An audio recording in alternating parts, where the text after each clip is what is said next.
सभी साथियों का स्वागत है। Good evening sir. नमस्कार, गुड इवनिंग।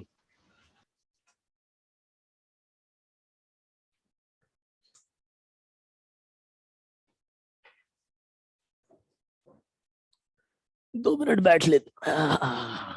सर अभी जो आपने अपनी लास्ट क्लास में पढ़ा है सेम कंटेंट होगा ना अभी? तो सब लोग 11th से 12th में आगे गया, मतलब रिजल्ट आ गया लग रहा। क्या बात है। तो नंबर जितने एक्सपेक्ट करे थे उतने आए कि ज्यादा आए? ज्यादा आए, ऐसा कम सुनने को मिलता वैसे। कम आए सर। तो उसका एक तरीका है कि एक्सपेक्टेशन शुरुआत से मैनेज रखी जाए। भाई पहले से ही कम नंबर लाओ। जैसे होता है नहीं, 11th में पहला टेस्ट फेल हो जाओ तो पेरेंट की एक्सपेक्टेशन यहाँ फिर 1-2 नंबर से पास हो जाओगे। चलो पास तो हुआ, फिर थोड़े और अच्छे नंबर ले आए तो बड़े खुश हो जाते हैं, है ना। और पहले से ही उनको 90% दिखाते रहो तो अपने ऊपर बहुत प्रेशर हो जाता है। इसलिए थोड़ा एक्सपेक्टेशन मैनेज करके चलनी पड़ती पेरेंट्स की।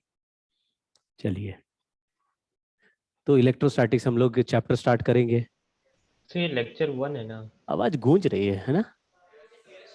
ऐसा लग रहा है कि हाँ मैं उसमें आया हूँ कोई भाषण देने।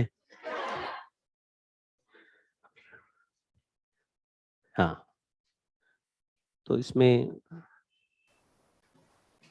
आप लोगों को आइडिया है इस चैप्टर में ज़्यादा मुश्किल चैप्टर नहीं है। 12th में वो सारे काम तो कर रही हैं जो 11th में अच्छे चीज़ें सीखी थी हमने, कि क्लासेस अटेंड करना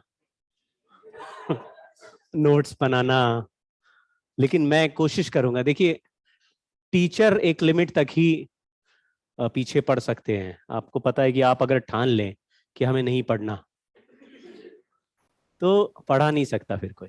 अगर आप ठान लीजिए कि मुझे समझा के दिखाओ बेटा, और टीचर बने हो, मुझे समझाओ, आज मुझे बताओ तुम क्या है, मैं समझू ही नहीं, तो फिर हम नहीं कर सकते कुछ ज़्यादा। हम लोग कहाँ तक साथ देंगे कि जैसे मैं अभी पढ़ा रहा हूँ आपको, मैं बताते चलूंगा कि क्या चीज़ नोट करनी है क्या चीज़ नहीं, क्योंकि पहला क्लास है।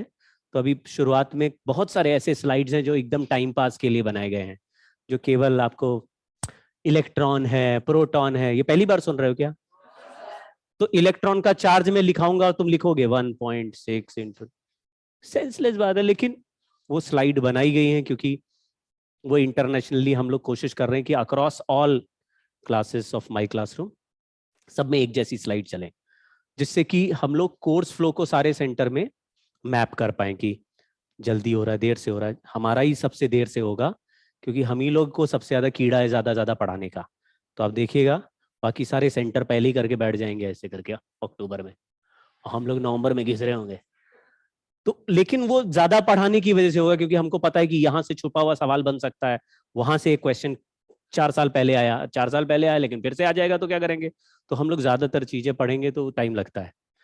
लेकिन कुछ सारे सेंटर अक्रॉस एक जैसे चले, सबके टेस्ट एक जैसे चले, उसके लिए हम लोग ने कुछ पीपीटीज अक्रॉस सबने शेयर कर लिया।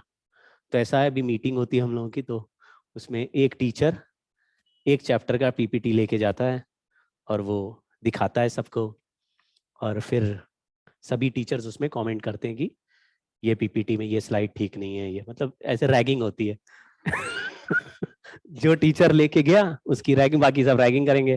फिर सब कहेंगे बेटा तुम अगले बार तुम लेके आओ, अभी देखते। फिर दूसरा लेके आता तो उसकी रैगिंग होती है। तो बड़ा मजा आता है उस मीटिंग में, तुमको देंगे रिकॉर्डिंग के दिन देखना, ठीक है। तो ये ऐसे ही कुछ पीपीटी शेयर्ड है।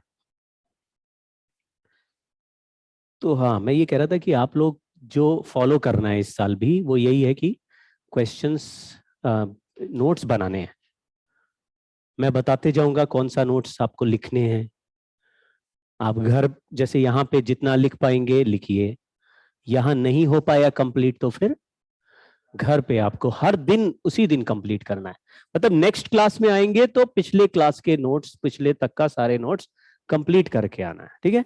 उसमें हर दिन आपको पढ़ना पड़ेगा, तो अच्छी तो बात है। तो क्या हम कोई वीकली बेसिस पे पढ़ने आए थे कि अरे अब अगले मंडे पढ़ते हैं, ये पीपीटी कर ये पूरा करना पड़ेगा। तो हर दिन पढ़ेंगे तो हर दिन रिवाइज करना ही चाहिए नोट्स।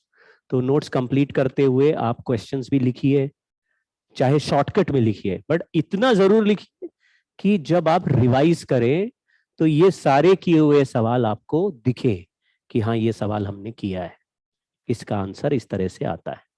ऐसा नहीं हो जाए कि हम क्लास में तो मेहनत कर गए और जब लास्ट में हमको रिवीजन करना था तो हमको कुछ मिल ही नहीं रहा, हम कहां से देखें, याद ही नहीं आता है।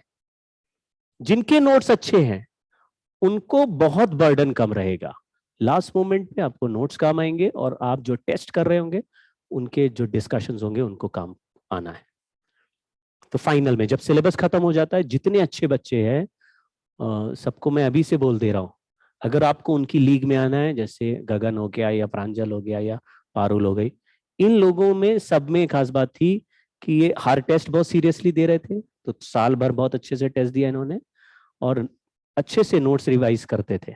तो नोट्स हैं तभी तो रिवाइज करेंगे। अभी पीपीटी से क्या प्रॉब्लम आएगी कि फायदा है और एक नुकसान है। फायदा यह है कि पीपीटी के थ्रू हम ज्यादा सवाल क्लास में कर पाएंगे, क्योंकि क्लास सवाल लिखा लिखाया जाता है। वरना पहले क्या होता था, बोर्ड में मुझे क्वेश्चन लिखना पड़ता था, पहले मैं लिखता था, बच्चे उसी समय मेरे पीछे पीछे लिखते जाते थे जैसे स्कूल में होता है, और फिर आपने आंसर किया। अब लिखा लिखाया आया, सवाल पढ़ा, आपको आंसर देना है, लेकिन क्वेश्चन लिखने का टाइम नहीं है। तो वो लिखना आपको कब करना है, घर पे करना। जरूर करिएगा, टाइम जरूर लगेगा घर पे एक्स्ट्रा, लेकिन फायदा होगा, फिजिक्स में फायदा होगा। तो पारुल और ये सबका बता रहा था गगन का कि ये लोग लास्ट मोमेंट पे जब सिलेबस खत्म हो जाता है तो ये लोग फुल टेस्ट देते हैं। तो कुछ टेस्ट हम लेंगे, कुछ एपेक्स वाले लेते हैं, या कहीं जहां बायो पढ़ रहे हैं आप वो लोग लेते हैं, और कुछ टेस्ट कोई और टेस्ट सीरीज कहीं कोई ज्वाइन कर लेता है, कोई एलन का करता है, कोई कुछ करता है, उसकी हो जाती है कोई टेस्ट, वो चॉइस है आपकी। और कुछ टेस्ट है एनटीए वाले, वो भी रहते हैं पोर्टल में, वहां से आप करते हैं। तो हर हर बच्चे जो हफ्ते में 2 या 3 टेस्ट करते हैं, वो लोग एक हफ्ते में 15 दिन में वो जितने टेस्ट कर लिए उसके डाउट पूछते हैं। तो जितने अच्छे रैंक लाए हुए बच्चे हैं वो लास्ट मोमेंट तक, मतलब अभी भी जो इस साल के अच्छे बच्चे हैं वो सब आते हैं हफ्ते में 1 दिन, खट खट खट खट डाउट पूछते हैं। टेस्ट 4-5 कर लिए उन्होंने, डाउट पूछा, और उससे फर्क नहीं पड़ता कि टेस्ट किसका है, साहब ये एलएन में आ गया या एपेक्स में आ गया, उससे क्या फर्क पड़ रहा है। हम तो फिजिक्स पढ़ाते हैं, उसमें किसी के टेस्ट का भी सवाल हो, फिजिक्स का जो सवाल होगा मैं बताऊंगा आपको, ठीक है। तो आपको सारे टेस्ट देने हैं और सब टेस्ट में जो भी डाउट है उनको डिस्कस करना है, उसको क्लियर करते चलना है, ठीक है। और लास्ट मोमेंट तक चलता रहेगा ये, आखिरी तक, जब तक एग्जाम नहीं होता। तो ये एक अच्छी हैबिट है जो बच्चे करते हैं। इलेक्ट्रोस्टैटिक स्टार्ट करेंगे, चैप्टर बहुत आसान है, मतलब 12th एक्चुअली पूरा बहुत आसान है, और 12th में लेवल अचानक इंक्रीज हो जाएगा आपका। जो 11th में जितना आपने स्ट्रगल किया, 12th में रिलेटिवली स्ट्रगल कम होगा। तो वो कम करना नहीं है हमको, स्ट्रगल हमें स्ट्रगल बढ़ाना है, और उसमें 11th का जो पोर्शन हमारा वीक है उसको भी कंप्लीट करना, वो भी मैं बताऊंगा कैसे कंप्लीट करना है। उसकी मतलब एक प्लानिंग दूंगा, फॉलो आप अपने हिसाब से करना, ठीक है, क्योंकि सबका अलग है टाइम टेबल, सब अपने हिसाब से पढ़ते हैं, या कुछ बच्चों ने ऑलरेडी सोच भी रखा होगा कि हम ऐसे करेंगे, इसको ऐसे कंप्लीट करेंगे। क्या लाइन लिखी है, वाह, ऐसा लग रहा है किसी शाहरुख खान की पिक्चर में आ गए। ये देखो एक और व्हाट्सएप मोटिवेशन मैं लेके आ गया, ये पहले और आखिरी बार ही देखो क्या।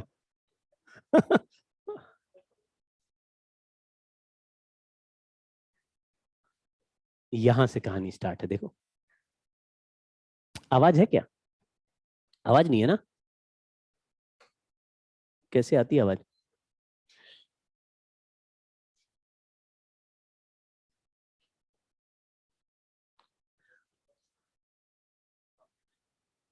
नहीं, इस पे टीवी में तो होगा स्पीकर,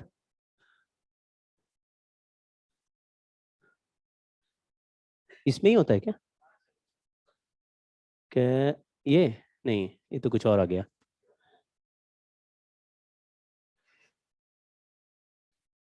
है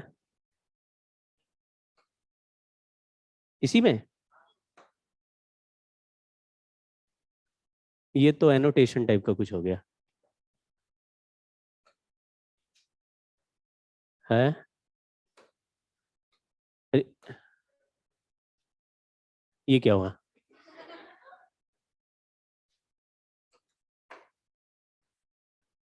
तो इसकी कहाँ गई?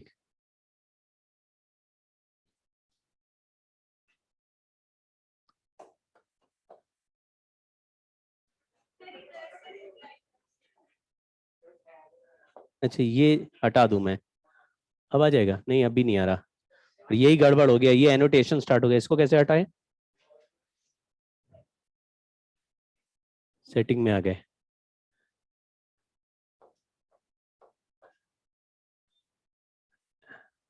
हाँ अब हुआ, आप बिल्ट इन पीसी करें यहां से, ये चालू हो गया। आवाज तो आ नहीं रही, तो पोपट हो गया हमारा। हाँ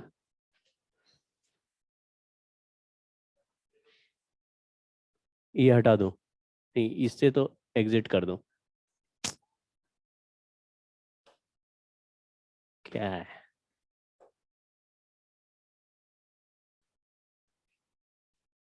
मुझे कुछ नहीं आता है। हाँ और स्क्रीनशॉट और हो गया।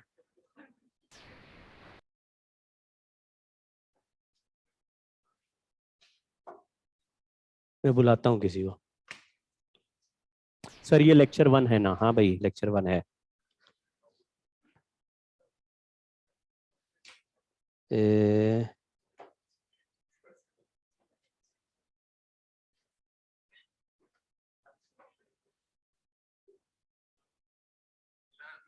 किसी को भेज दीजिए यहाँ रूम में।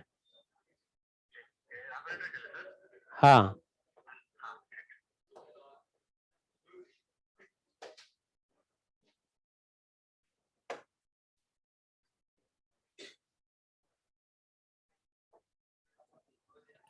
तब तक आगे चलते, वीडियो बाद में देख लेना।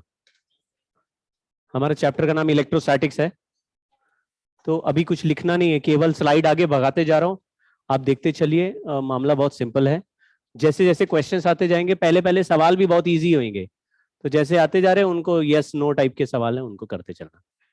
इलेक्ट्रोस्टैटिक्स, चार्ज हट। अरे इसमें इसके आवाज नहीं चलती क्या टीवी की?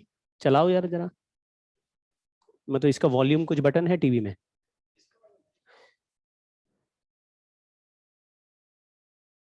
हाँ, बढ़ा दो फुल। ये था। किसी को बोले IITN है, बहुत हंसेगा, जैसे तुम हंस रहे हो। हाँ ठीक है।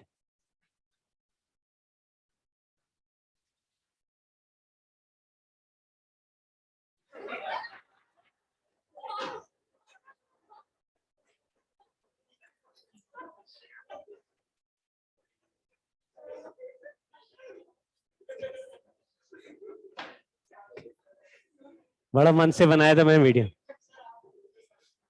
मतलब उसमें अट्रैक्शन रिपल्शन दिखाता मैं आपको स्ट्रॉ का। मैं अलग से भेज दूंगा। जो लोग कोई ऐसा भी हो जो हमारे ग्रुप में नहीं है, KT बैच 1 बैच 2 बैच 3 ऐसे ग्रुप बने हुए थे हमारे 11th में, उसमें कुछ ऐसे भी होंगे जो हो सकता नहीं हो, तो उनको मैं अपना नंबर दे देता हूँ। आप इस नंबर पे फोन मत करना, इस नंबर पे मैसेज भेज दोगे कि भाई हमको वो ग्रुप में डाल दो। तो अभी मैं एक नए 12th के बैचेस के ग्रुप अलग बना देंगे, व्हाट्सएप ग्रुप, या मे बी टेलीग्राम ग्रुप बना देंगे। टेलीग्राम में ज्यादा, हाँ और ज्यादा वो भी होती है, मतलब प्रॉपर्टीज भी ज्यादा है उसमें। नहीं मैसेज रोकना है तो रोक दो, इस है ना, कुछ मैसेज आने दो, कुछ को नहीं आने दो। अभी मैंने उसमें चला रहा था अपनी कक्षा वाले में, तो उसमें जबरदस्त होते हैं कई सारी चीजें। चलिए, तो इलेक्ट्रोस्टैटिक्स चैप्टर का नाम है, वो तो एक्सपेरिमेंट चला नहीं, उसमें मैंने करा था तो स्ट्रॉ को अट्रैक्शन रिपल्शन का था। सिंपल एक्सपेरिमेंट है। कैसे करना है आपको? आपको 2 चीजें चाहिए, इनफैक्ट 3 चीजें चाहिए। प्लास्टिक या ग्लास की रॉड होनी चाहिए आपके पास, तो एक ग्लास रॉड है या प्लास्टिक का स्ट्रॉ है वो ले लो, और एक वुलन या सिल्क का कपड़ा ले लो, उस पे ऐसे ऐसे रगड़ोगे तो नेगेटिवली चार्ज हो जाएगा सिल्क, ये पॉजिटिवली चार्ज हो जाएगा रॉड। नहीं, उल्टा बोल दिया, पॉजिटिव हो जाएगा सिल्क, नेगेटिव हो जाएगा रॉड। क्या फर्क पड़ रहा है, हमें कौन सा दिख रहा है। लेकिन रॉड अगर मान लो पॉजिटिवली चार्ज है और दूसरा रॉड एक और ले लिया, उसको भी सिल्क से रगड़ दिया, वो भी पॉजिटिव हो गया, फिर दोनों रॉड आपस में रिपेल होने लगेंगे, तो आपको लगेगा कि रगड़ने से कुछ ऐसी प्रॉपर्टी बनी है जिससे रिपल्सिव फोर्स आ गया, वरना दुनिया में रिपल्सिव फोर्स होना नहीं था। अट्रैक्टिव फोर्स हमने सुना था ग्रेविटेशन वाला, रिपल्सिव तो कभी नहीं आया था, तो ये पहली बार रिपल्सिव फोर्स आ गया, कुछ ऐसा हो रहा है। फिर तीसरा, दो चीजें हो गई, सिल्क एंड रॉड या स्ट्रॉ। दूसरा है आपके घर में बिल्ली होनी चाहिए, बिल्ली पकड़ लो और रॉड से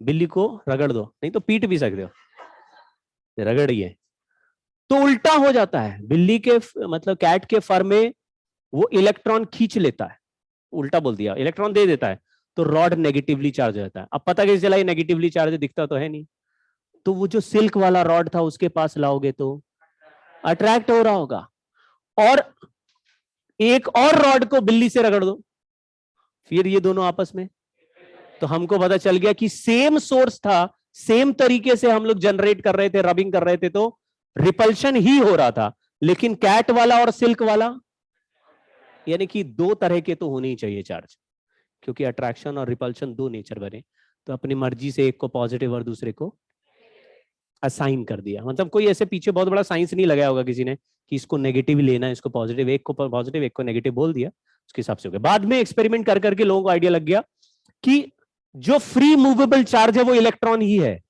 पॉजिटिव चार्ज मूव कर नहीं रहा, मतलब हम किसी भी मटेरियल से प्रोटॉन निकाल के नहीं फेंक पा रहे हैं, हम क्या चला पा रहे हैं, इलेक्ट्रॉन ही है जो इजीली निकल पा रहा है। ठीक है, हालांकि बाद में जब रेडियो एक्टिविटी और ये सब करोगे तो आपको पता चल जाएगा कि वो अल्फा पार्टिकल, अल्फा सुना है, alpha beta gamma, radio activity सुना है, सबने नहीं सुना है। रेडियो एक्टिविटी होता है, कुछ ऐसे मटेरियल होते हैं जो अपने अंदर से अल्फा या बीटा या गामा ऐसे निकाल रहे होता है। अल्फा हीलियम न्यूक्लियस होता है, यानी अल्फा में 2 प्रोटॉन और 2 न्यूट्रॉन का एक ग्रुप होता है, तो अल्फा पार्टिकल निकला मतलब 2 प्रोटॉन के बराबर का चार्ज निकल गया, तो वो मटेरियल में 2 इलेक्ट्रॉन के बराबर का चार्ज एक्स्ट्रा नेगेटिव हो जाएगा, क्योंकि 2 प्रोटॉन तो बाहर निकल गए। तो यही सब प्रॉपर्टीज हम लोग आज देखेंगे कि चार्ज कैसे होता है, क्या होता है। कुछ लिखना नहीं है आपको, नोट्स आगे, लेकिन चार्ज की प्रॉपर्टीज का मुझे नहीं लगता कभी कोई सवाल नीट में ऐसे पूछने वाला है कि चार्ज कितने तरह के होते हैं पॉजिटिव नेगेटिव दोनों, कोई नहीं, चार्ज केवल भ्रम है। तो इलेक्ट्रोस्टैटिक्स पढ़ेंगे। कुछ लोग जानते हैं, क्योंकि मैंने एक डेमो क्लास लिया, उसमें मैंने ये डिस्कस किया था कि इस चैप्टर में चार्ज रेस्ट पे होता है, तो कोई बताए कि चार्ज रेस्ट पे क्यों होता है। मतलब इस चैप्टर में चार्ज रेस्ट पे होता है, तभी हम पढ़ते हैं इस चैप्टर को, तो क्यों होता है बताओ भाई। नहीं, ऐसा नहीं है। चार्ज मतलब मूव कराना फंडामेंटली इस चैप्टर को गलत कर देगा। चैप्टर का नाम ही है इलेक्ट्रोस्टैटिक, तो इलेक्ट्रोस्टैटिक हम पढ़ रहे हैं, तो और इसमें चार्ज स्टेशनरी रखना जरूरी है। क्यों जरूरी है? हाँ, स्टैटिक करंट है इसलिए। हाँ, लेकिन इलेक्ट्रोस्टैटिक नाम हमने चैप्टर का रखा क्योंकि चार्ज स्टैटिक रहने चाहिए। तो चार्ज अगर मूविंग करेंगे तो क्या प्रॉब्लम है? तो मूविंग कर, एक मिनट, हाँ, वेरी करेगा नहीं, तो कैलकुलेट तो हम कर ही पाते हैं डिस्टेंस। हाँ, लेकिन मेरा लॉजिक तो यही है कि मूव कर रहे होंगे तो सेपरेशन चेंज होगा, तो जिस समय जो सेपरेशन होगा उस मोमेंट का तो फोर्स हम निकाल ही लेंगे, क्योंकि फॉर्मूला 1/r² जैसा चलेगा। तो मैंने बोला एक मोमेंट में दोनों के बीच का डिस्टेंस 2 मीटर है, तो r की जगह क्या लिखोगे?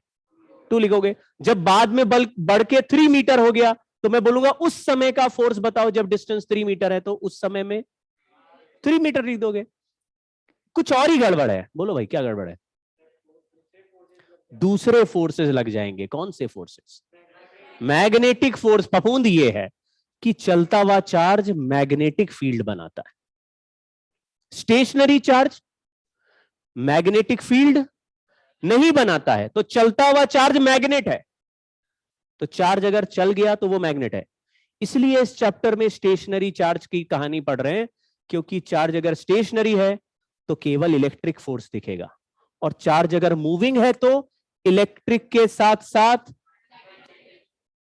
मैग्नेटिक फोर्स भी दिखेगा। इलेक्ट्रिक और मैग्नेटिक दोनों फोर्स। तो चैप्टर में हम क्या पढ़ना चाह रहे हैं, आप समझ रहे हो? जिसने सिलेबस बनाया, जिन लोगों ने, उन्होंने हमें लल्लू माना, उन्होंने हमें माना कि ये बच्चे लल्लू हैं, इनको दो चीजें एक साथ सिखाओगे तो ये नहीं पढ़ेंगे, छोड़ के भाग जाएंगे पढ़ाई, और ये कहेंगे भैया बहुत डिफिकल्ट है, पढ़ाई वढ़ाई में कुछ नहीं रखा, उससे अच्छा पंचर की दुकान खोल लो। तो उन्होंने चैप्टर को डिवाइड कर दिया, कितने पार्ट में? 2। पहले उन्होंने उन्हीं प्रॉपर्टीज को डिस्कस किया जो चार्ज के डायरेक्ट इंटरेक्शन से, स्टेशनरी होने से बन रही है, उसको हमने इलेक्ट्रिक नेचर बोला।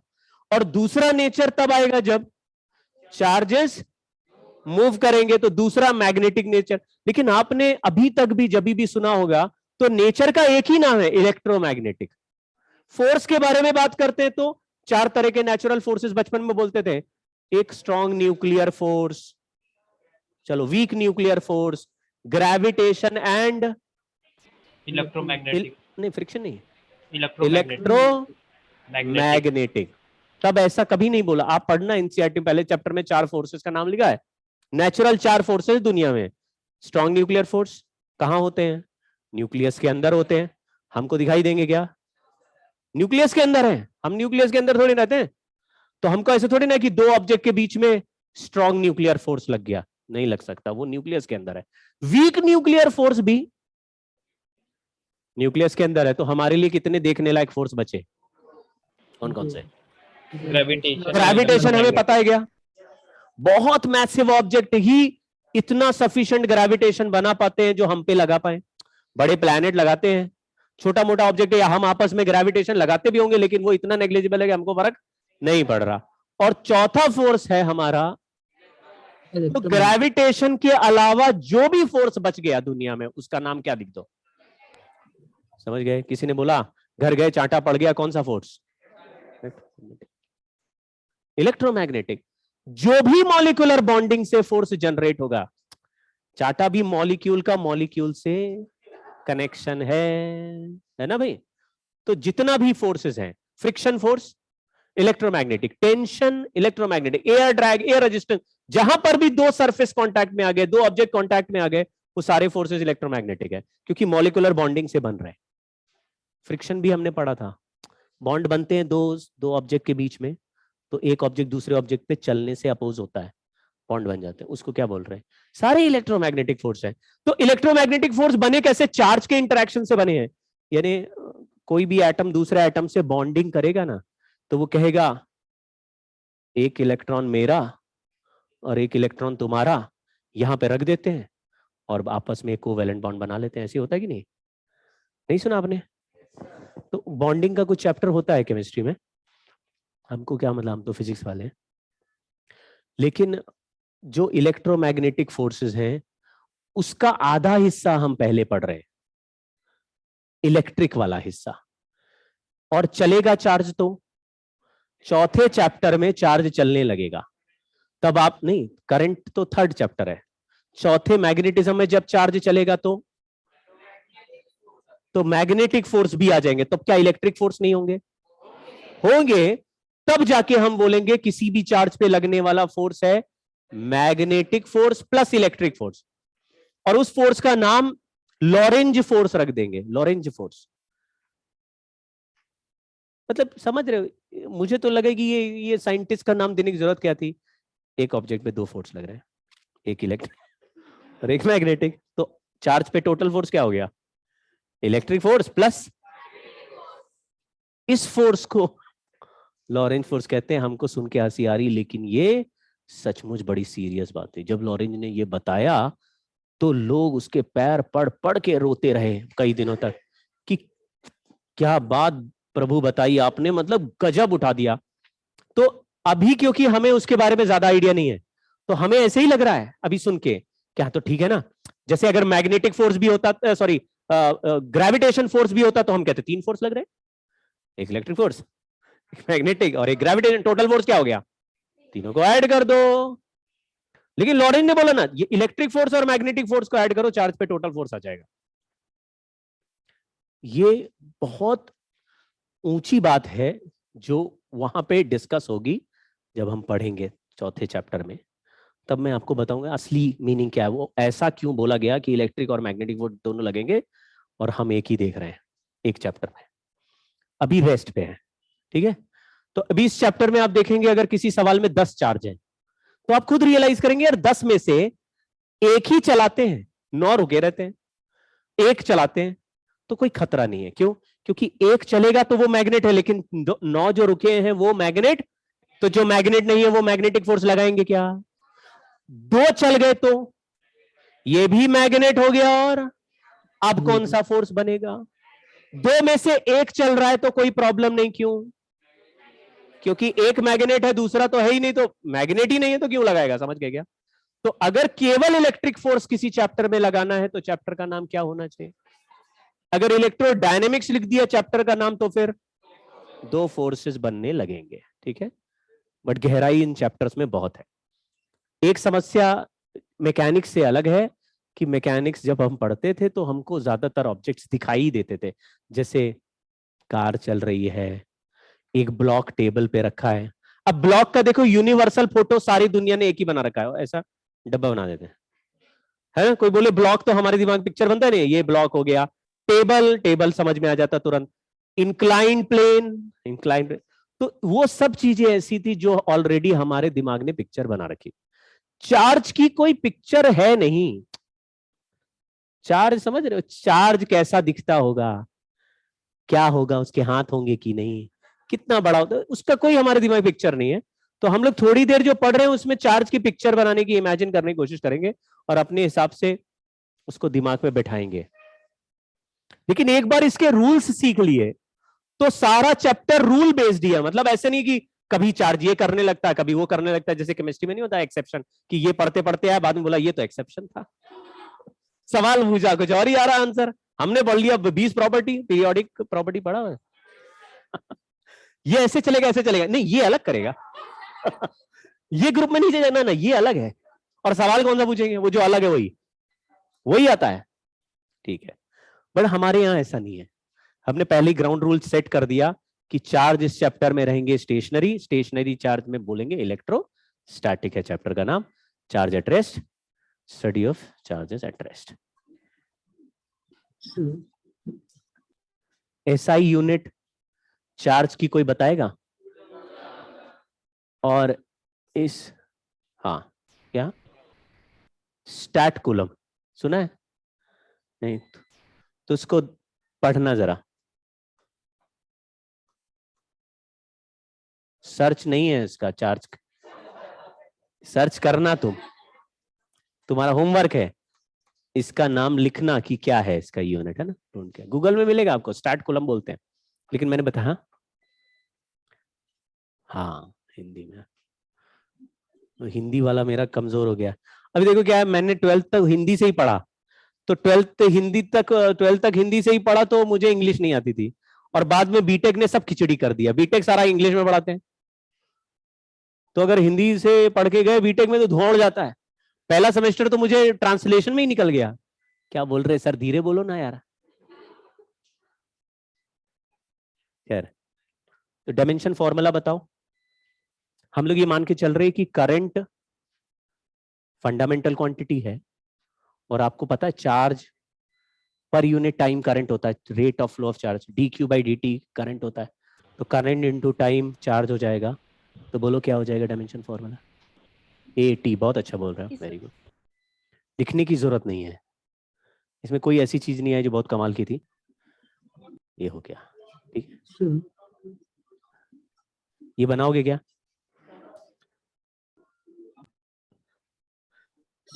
देखो एटम ऐसा होता है, हमने देखा है क्या? अब ऐसा होता है, ऐसा मान लो, जैसे केमिस्ट्री में मान ही लेते हो ना, बहुत बार मानते हो ये इससे जाके इलेक्ट्रॉन इसने ले लिए, तो फिर ये ऐसा हो, मान ही तो लेते हो, रिएक्शन हो रहा है। तुमने क्या देख लिया क्या सारे रिएक्शन? हाँ, वैसे ही समझ लो कि ये एटम ऐसा होता है। अभी तक की जो थ्योरी पढ़ी उसमें यही पॉसिबल स्ट्रक्चर दिखता है कि न्यूक्लियस कैसा होना चाहिए, बहुत ही स्मॉल। कोई एक्सपेरिमेंट बोलो जो न्यूक्लियस का साइज बताता है। हाँ, रदरफोर्ड वाला एक्सपेरिमेंट न्यूक्लियस का साइज बताता, अल्फा पार्टिकल फेंकते हैं तो एक अल्फा पार्टिकल लौट गया था, बाकी सभी इधर उधर टेढ़े मेढ़े निकल जाते हैं। सुना है कभी कि नहीं?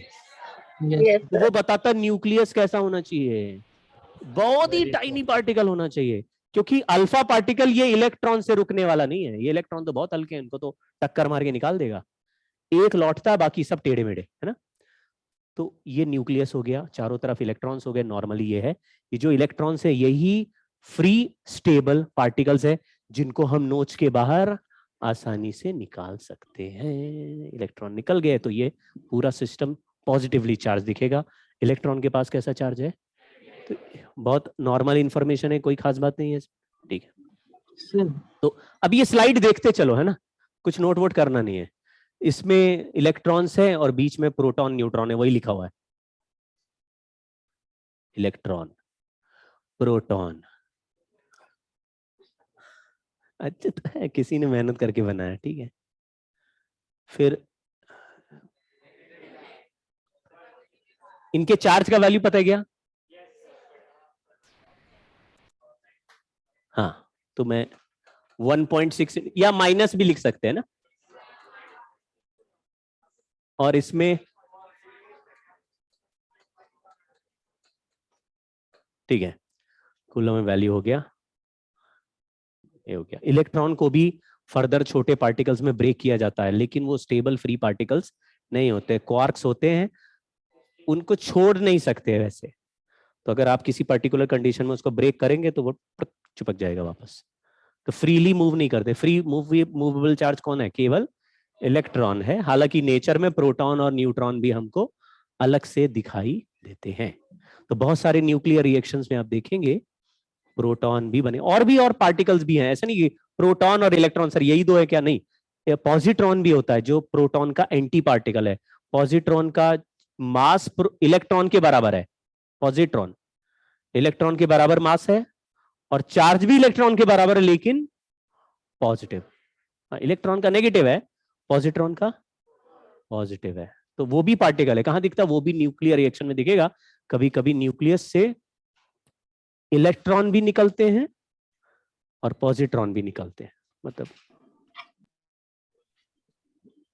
कुछ चाहिए क्या? लाइट अच्छा अपने यहीं जा रही है? हाँ, तो चलने दीजिए, चल तो रहा है क्या अभी? ये क्या पावर बैकअप पे चल रही है, इन्वर्टर पे?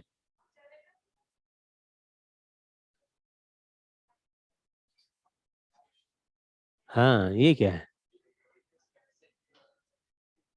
चलो, न्यूट्रॉन के पास नो, तो पहले लिखा नो चार्ज, फिर नो चार्जेस।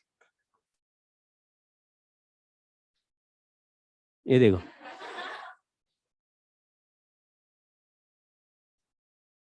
इसमें क्या होगा बताओ?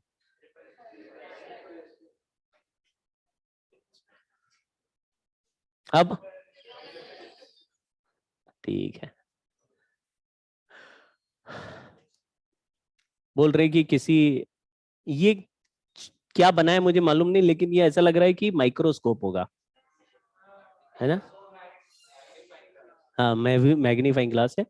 तो नॉर्मल मैग्नीफाइंग ग्लास से एटम देख लिया इन्होंने।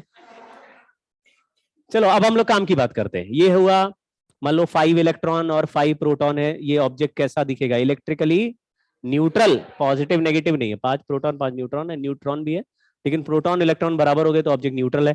तो कोई ऑब्जेक्ट जो न्यूट्रल दिख रहा है उसके पास भी प्रोटॉन और इलेक्ट्रॉन्स तो होंगे, लेकिन वो बराबर होंगे। किसी में इलेक्ट्रॉन ज्यादा हो गए तो नेगेटिव ले जाए, किसी में इलेक्ट्रॉन कम हो गए तो मोस्टली यही देखेंगे हम कि इलेक्ट्रॉन का मूवमेंट है। हालांकि थोड़ी देर के बाद ये सोचना बंद कर देंगे कि केवल इलेक्ट्रॉन चलता है, लेकिन रियल लाइफ में इलेक्ट्रॉन के ट्रांसफर से ही चार्ज ट्रांसफर होगा। लेकिन इलेक्ट्रॉन नेगेटिवली चार्ज है, तो नेगेटिव चार्ज अगर एक डायरेक्शन में चलेगा तो उसका उल्टा भी सोच सकते हो कि पॉजिटिव चार्ज दूसरे डायरेक्शन में चल रहा है। जैसे कि अगर मैं कहता हूं कि एक ऑब्जेक्ट से 4 इलेक्ट्रॉन निकल गए, तो हम ये कह सकते हैं इसके पास नेट चार्ज 4 इलेक्ट्रॉन का अपोजिट के, मतलब पॉजिटिव 4 इलेक्ट्रॉन के बराबर का चार्ज आ जाएगा। समझ गए क्या? हाँ, तो या ऐसे बोल देता हूं मैं, एक ऑब्जेक्ट है न्यूट्रल था, इससे हमने +10 कूलम चार्ज निकाल दिया, तो हम प्लस चार्ज निकाल नहीं सकते हैं, हम केवल माइनस चार्ज दे सकते हैं। तो मैंने उसको कितना चार्ज दिया होगा, -10 कूलम दिया होगा, तो उसका नेट चार्ज -10 दिखेगा। बट वही -10 देने को तुम ये बोल सकते हो कि इससे प्लस निकल गया या माइनस दे दिया। कुछ सेंस बना गया? या हम बोल दे इससे -10 कूलम चार्ज निकाल दिया, इसका मतलब है इतने इलेक्ट्रॉन निकाल दिए हैं, तो बचा हुआ चार्ज हमको प्लस दिखेगा, कुछ ऐसा। ठीक है, तो ये अभी इलेक्ट्रिकली न्यूट्रल है। मान लीजिए 2 इलेक्ट्रॉन निकल गए, तो इसमें नेट चार्ज हमको, ये कैसा ऑब्जेक्ट हो गया? हाँ, पॉजिटिवली चार्ज बॉडी हो गया। हाँ, एक न्यूट्रल ऑब्जेक्ट में 2 एक्स्ट्रा इलेक्ट्रॉन्स डाल दिए, नेगेटिवली चार्ज बॉडी हो गया। तो हमको यही खेल खेलना है, लेकिन हम लोग ज्यादा इस पे हंगअप नहीं होंगे, मतलब किसी सवाल को ऐसे फंस नहीं जाएंगे, अरे इलेक्ट्रॉन तो निकाला नहीं। अब हम लोग ऐसे ले लेंगे, जैसे मान लो एक ऑब्जेक्ट है, चलो अभी आगे कर देंगे। यहां से आप जरा लिखना स्टार्ट करना, इलेक्ट्रोस्टैटिक है, आप लिखो, हेडिंग लिख दो मोड ऑफ या मोड्स ऑफ चार्जिंग, और केवल जो हेडिंग लिखी है उनको ही लिखना, उनका आगे एक्सप्लेनेशन कुछ मत लिखना, केवल हेडिंग का नाम लिख देना बस। मोड्स ऑफ चार्जिंग, पहला फ्रिक्शन या चार्जिंग बाय फ्रिक्शन, केवल फ्रिक्शन लिख लो। फ्रिक्शन मतलब अगर किसी ऑब्जेक्ट को रब करोगे, अभी तो कैट पे रगड़ रहे थे ना हम लोग, तो चार्ज हो जा रहा था, नेगेटिव चार्ज हो जाता है कैट पे रगड़ने से रॉड। तो चार्जिंग बाय फ्रिक्शन ये सबसे आसान तरीका है, यही हमारे पास है मोस्टली। फ्रिक्शन से ऐसे और भी आपने देखा होगा कि प्लास्टिक की चेयर पे आप बैठे हो और कॉटन के कपड़े हैं, फिर अचानक उठोगे तो कभी कोई और मेटल का टुकड़ा छूते ही झटका लगता है। कई बार कार में कार की सीट से बाहर निकलते हैं, तो जैसे ही हैंडल पकड़ते हैं झटका आता है। तो हाँ, तो कहीं पर भी ऐसे रब कर गया नॉन कंडक्टर तो बनता है। या फिर बालों में स्केल, वो भी आएगा अभी वही है, वो भी है।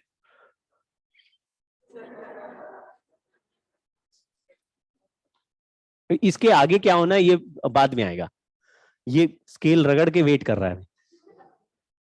ठीक है, दूसरा जो है कंडक्शन, यहां पे अब हमारा इलेक्ट्रोस्टैटिक जैसा कहानी स्टार्ट होगा। कंडक्शन का मतलब है एक दो मेटल्स को आपस में कांटेक्ट में लाने से चार्ज ट्रांसफर होना। इसमें एक ऑब्जेक्ट पहले से ही चार्ज्ड है, ये कैसे चार्ज किया?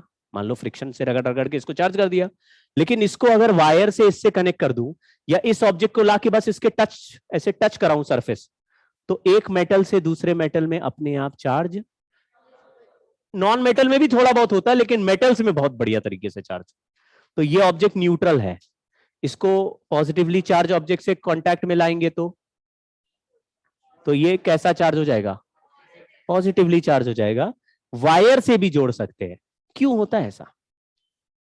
मतलब यहां का चार्ज छोड़ के अपना घर छोड़ के दूसरी जगह क्यों जाए? न्यूट्रलाइज इलेक्ट्रॉन मूव करता है।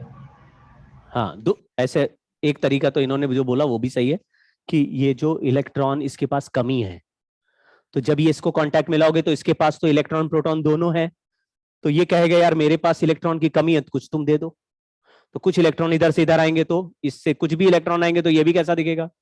पॉजिटिवली चार्ज दिखेगा। तो ऐसा तो नहीं इधर से इलेक्ट्रॉन आए ये न्यूट्रल हो जाए, ऐसा नहीं होता। क्योंकि एक टर्म इसमें बहुत फेमस है कि चार्ज अपनी मर्जी से फ्लो जब करता है तो हायर पोटेंशियल से हायर से लोअर की तरफ जाता है।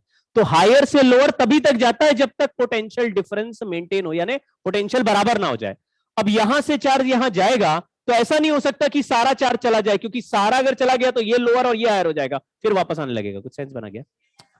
अगर सारा ही चला जाए तो ये हायर हो जाएगा और ये लोअर हो जाएगा, तो ये उतना ही देगा जिससे कि दोनों का पोटेंशियल, हाँ ये समझ में आया क्या? लेकिन इलेक्ट्रिक पोटेंशियल तो हमने पढ़ा ही नहीं है। चलो दूसरे तरीके से देख लो कि ये चार्ज आपस में रिपेल कर रहे हैं, ये सारे चार्ज आपस में रिपेल ही कर रहे होंगे ना, एक जैसी तो है, ये सारे रिपेल कर रहे हैं, तो दूर क्यों नहीं जा रहे? क्योंकि और दूर कहां जाए, ये तो जगह ही है, इतनी जगह ही है, इसके सरफेस पे बैठे हुए हैं, इससे बाहर जाने की कोई रास्ता ही नहीं है। यहां से वायर लगा दिया, फिर रास्ता बना दिया ना तुमने। अब ये रिपल्शन वाले चार्ज कहां जाएंगे? दूसरे बॉडी में जाएंगे, दूसरे बॉडी में बैठेंगे, तो वहां पर भी बैठेंगे तो वहां भी तो रिपेल ही होंगे। तो इधर से तब तक भेजेगा जब तक उधर से भेजने वाला रिपल्शन और इधर से भेजने वाला रिपल्शन बराबर ना हो जाए, तब उसके चार्ज उसके पास, इसके चार्ज इसके पास। सारे चार्ज भेज देगा तो वो रिपेल करके वापस नहीं भेजने लगेगा। समझ गए क्या? तो आप बोलोगे ये चार्ज एक दूसरे से दूर रहना चाहते हैं रिपल्शन से, लेकिन दूर जितनी जगह है उतना ही रह सकते हैं। अगर तुम कनेक्ट करोगे, रास्ता दोगे तो दूसरे बॉडी पे, इसको बोल रहे हैं कंडक्शन। तो कंडक्शन से आपको पहले तो ये सोचना है कि उतना ही चार्ज फ्लो करेगा जितना पोटेंशियल इक्वल करने के लिए जरूरी है। दूसरा ये नहीं सोचना, कई बच्चे ऐसा सोचते हैं कि जब एक ऑब्जेक्ट से दूसरा ऑब्जेक्ट चार्ज हो रहा कंडक्शन से तो दोनों को बराबर चार्ज मिल जाएगा, ऐसा नहीं है। फिर से रिपीट करता हूं, मान लो कि ये एक ऑब्जेक्ट है जिसका +10 चार्ज है और ये दूसरा ऑब्जेक्ट है जो कि न्यूट्रल है। इनको हमने एक वायर से जोड़ दिया, ये एक वायर है जिसमें की बनी हुई है, इसको ऐसे क्लोज करेंगे तो कनेक्शन बन जाएगा। फिर बाद में देखा तो इस पे फाइनल चार्ज 5 और इस पे 5 लिखा है। ये बात सही है कि नहीं? ये बात हमेशा सही नहीं है। क्यों सही नहीं है? क्यों? वो जो फाइनल वैल्यू है ना, वो इनके शेप और साइज से डिसाइड होती है। ये कितने बड़े हैं और किस शेप के हैं, ये स्फीयर है या सिलेंडर है या रॉड है या क्यूब है, कैसा डिब्बा है, कैसा ऑब्जेक्ट है, उस पर डिपेंड करेगा। मैं रिपीट करता हूं, कभी ये मत सोचना कि ये चार्ज देने के बाद दोनों को आधा आधा मिल जाएगा, ऐसा नहीं सोचना है। ऐसा तभी हो सकता है जब दोनों ऑब्जेक्ट के शेप और साइज बिल्कुल सेम हो, तभी बराबर आधा आधा करना, क्योंकि फिर कोई ऑप्शन ही नहीं ना, जितना वो रखना चाहेगा उतना ये रखना चाहेगा। अगर एक बड़ा ऑब्जेक्ट है तो बड़ा ऑब्जेक्ट अपने अंदर ज्यादा चार्ज रखना चाहता है और छोटा वाला कम। तो अब मैं अगर पूछूं एक बड़े ऑब्जेक्ट को छोटे ऑब्जेक्ट से कनेक्ट कर दिया और इसके पास 10 है, इसके पास 0 है, तो इधर से चार्ज निकल के 5 हो जाएगा क्या फाइनल? नहीं। तो 4 और 6 हो जाएगा क्या? 6 और 4 हो सकता है। समझ में आ रहा है? होगा कि नहीं हमें क्या पता है, वो तो शेप देखना पड़ेगा ना कैसा है। लेकिन ये कहना कि छोटे ऑब्जेक्ट पे ज्यादा ना, छोटे ऑब्जेक्ट पे छोटा चार्ज, बड़े ऑब्जेक्ट पे बड़ा, अगर कनेक्टेड है तो, कनेक्ट किया तो बराबर तभी बोलना जब आइडेंटिकल। आइडेंटिकल तो आप ऐसे सवाल देखना, आपको दिखेंगे, बोलेगा एक स्फीयर से दूसरा स्फीयर टच करा के अलग कर दिया तो ये चार्ज क्यू का था, दूसरा स्फीयर टच करा के अलग किया तो ये Q/2 हो गया। लेकिन सवाल ध्यान से पढ़ना, लिखा होगा identical sphere is brought in contact. समझ गए क्या? तो आइडेंटिकल सुनने के बाद ही Q/2 बोलना। अगर कुछ भी ऐसा लिखा नहीं है कि शेप कैसे है क्या है, तो फिर आप आधा आधा नहीं करोगे। पहचान गई ये बात? ठीक। लेकिन इसके पीछे की क्या कहानी है, क्यों शेप के हिसाब से बदलेगा, ये सब पोटेंशियल में सीखेंगे, मतलब ये बाद में आएगा। बट अभी सिंपलर वर्जन कर दिया कि शेप एक जैसा है तो आधा आधा, शेप अलग है तो फिर हाफ हाफ नहीं है, फिर चार्ज लेकिन रीडिस्ट्रीब्यूट हो जाएगा। ठीक है, ये देखो कांटेक्ट में लाए तो हाँ दोनों उस पे जैसे बहुत सारे प्लस प्लस लिखे हुए थे, इसमें कुछ प्लस इसमें लिखे हुए हैं, कुछ इसमें लिखे हुए हैं, जो भी उसमें 10 है क्या?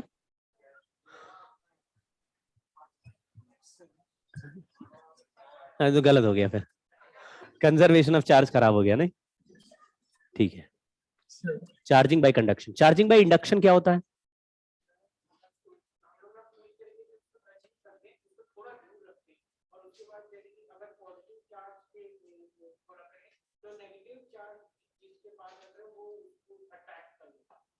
हाँ ठीक बोल रहे हो।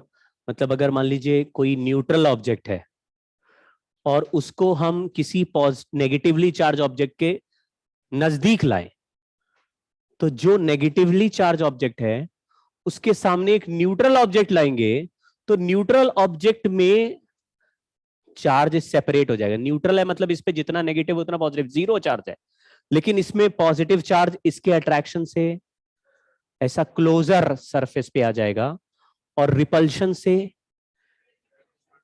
फार्दर वाले सरफेस पे आ जाएगा। ठीक है, मतलब अगर मान लो कोई ऑब्जेक्ट ऐसा है, इस पे तो बहुत सारा पॉजिटिव भर रखा है मैंने, और ये एक लंबा सा ऑब्जेक्ट ले लिया, तो इसके क्लोजर वाले सरफेस पे कैसा चार्ज दिखेगा?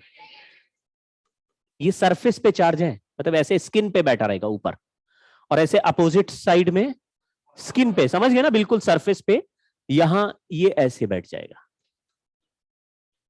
अब मुझे दो चीज बताओ, एक तो ये जो न्यूट्रल ऑब्जेक्ट, मतलब ये जो ऑब्जेक्ट था, ये इसको अब अट्रैक्ट करेगा कि रिपेल करेगा? अट्रैक्ट करेगा। क्यों? नेगेटिव को अट्रैक्ट करेगा, लेकिन पॉजिटिव को रिपेल भी तो करेगा, जितना नेगेटिव उतना पॉजिटिव है। नेट फोर्स जीरो हो जाएगा। कुछ और सोचो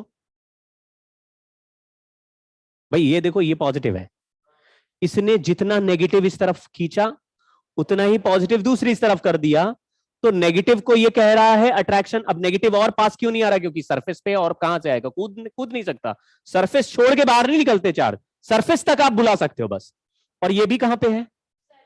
तो रिपेल भी कर रहा है, सरफेस तक कर रहा है। तो अब मैंने पूछा, बताओ net force on this rod by this object is attractive और रिपल्सिव? अट्रैक्टिव है। हाँ, कौन सा नजदीक है? तो किस पे स्ट्रॉन्गर फोर्स होना चाहिए? तो अट्रैक्टिव फोर्स स्ट्रॉन्गर है और रिपल्सिव वाला दूर भी है, वो वीकर फोर्स है। तो कौन सा नेट फोर्स, कौन सा जीतेगा? तो अट्रैक्टिव फोर्स आ जाएगा। तो मतलब कि अगर मैं बोलूं कि एक पॉजिटिव बॉडी नेगेटिव ऑब्जेक्ट को अट्रैक्ट करती है, ये सही है कि गलत? एक positive object negatively charge object को अट्रैक्ट करता है, ये सही है कि नहीं? सही है। एक पॉजिटिव ऑब्जेक्ट न्यूट्रल ऑब्जेक्ट को अट्रैक्ट करता है, ये सही है कि गलत? ये भी सही है। वही लॉजिक बना रहे, एक पॉजिटिव ऑब्जेक्ट नेगेटिव ऑब्जेक्ट को भी अट्रैक्ट करेगा और न्यूट्रल को भी अट्रैक्ट ही करेगा। क्यों? क्योंकि पॉजिटिव नेगेटिव बराबर मिलेंगे, लेकिन उल्टा चार्ज हमेशा पास में होगा। कुछ समझे क्या? अपोजिट वाला पास में होगा, दोनों बराबर होंगे, अपोजिट वाला पास में होगा, तो पास में होगा तो पास वाले पे ज्यादा फोर्स लगेगा।